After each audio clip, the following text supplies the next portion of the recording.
Well, that's what I was telling my wife today. I was like, I'm exhausted.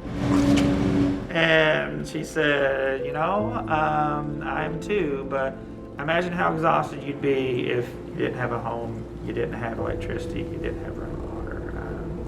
So at the end of the day, whatever we're going through is small in comparison.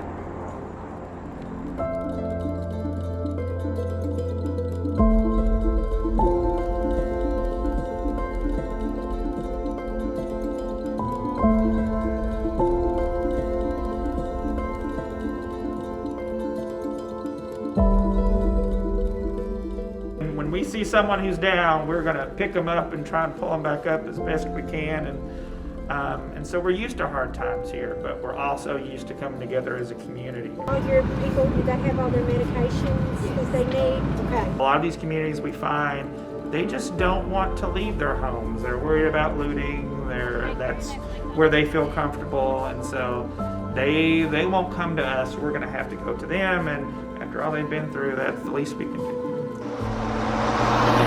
Unless you are from this area, you don't really know what rural means to a degree, especially flooded rural.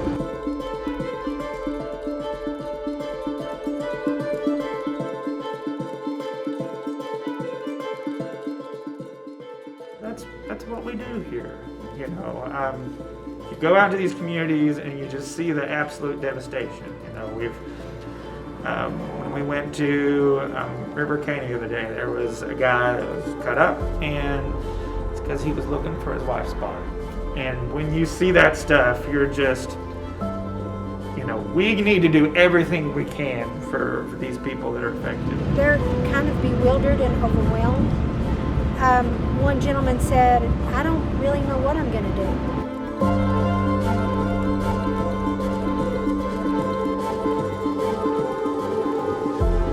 You got any wounds on you?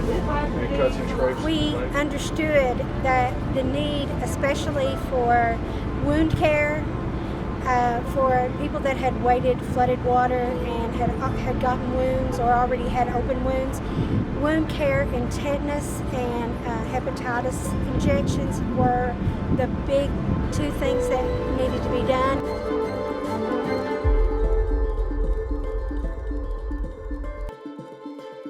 Had a gentleman yesterday had lost his prosthetic leg, and we're going to work with a team to try to get that replaced. Anything basically that they would need in order to get them back to some sort of normalcy.